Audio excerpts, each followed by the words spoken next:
বর্ণাঢ্য আয়োজনে প্রথমবারের মতো অনুষ্ঠিত হলো আমেরিকান কারি অ্যাওয়ার্ড। আর এই আয়োজনে কারি লিজেন্ড সম্মাননা পেয়েছেন বাংলাদেশ ক্যাটার্স অ্যাসোসিয়েশনের চিফ ট্রেজারার টিপু রহমান। বিস্তারিত থাকছে কামরুল হাসান শাওনের রিপোর্টে।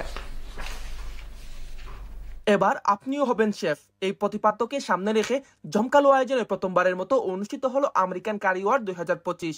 এতে কারি লেজেন্ড সম্মাননা পেয়েছেন বাংলাদেশ ক্যাটারিং অ্যাসোসিয়েশনের চিফ ট্রেজারার টিপু রহমান। শনিবার 22শে মে কুইন্সের টেরর অফ পার্কে খলিল অফ ইন্ডাস্ট্রি এবং আশা গ্রুপের যৌথ আয়োজনে দেশি বিদেশি খ্যাতনামা রন্ধনশিল্পী সহ 5 শতাধিক বিশিষ্ট ব্যক্তিবর্গের উপস্থিতিতে প্রাণবন্ত হয়ে ওঠে আমেরিকান কারি অ্যাওয়ার্ড। যিনি পেতে যাচ্ছেন টিপু রহমান। আমরা মঞ্চে দেখে নিচ্ছি কারি লিজেন্ড অ্যাওয়ার্ড টিপু রহমান। এই উদযাপনকে ভাগাভাগি করে নিতে শনিবার নর্থহ্যাম্পটনের মালিকানাধীন রেস্টুরেন্টে টিপু রহমান তার স্টাফদের নিয়ে কেক কেটে আনন্দ উদযাপন করেন।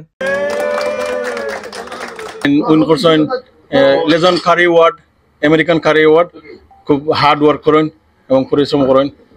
কারি লেজেন্ড সম্মাননা পাওয়ায় আনন্দিত বাবার পথ দেখানো পথে হাঁটা ছেলেরা। Really proud of Dad bringing home the award all the way from the United States of America, from the American Curry Awards. It's great. It's been great seeing the 25-year journey of Dad's accolades. It's very motivating for us, and we hope we can see more to come.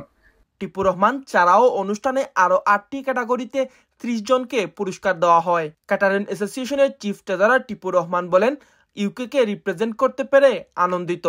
Feel very honoured যে এখানে England থেকে গিয়ে American কারি অ্যাওয়ার্ডে একটা যে অ্যাওয়ার্ডটি আমাকে দেওয়া হয়েছে কারি legend হিসাবে। আমি মনে করি এখানে প্রায় ওভার 30 ইয়ার্স আমি এই ইন্ডাস্ট্রির সাথে ইনভলভ আছি এবং আমি অত্যন্ত আনন্দিত। ধন্যবাদ জানাই এই কারি অ্যাওয়ার্ড কর্তৃপক্ষকে।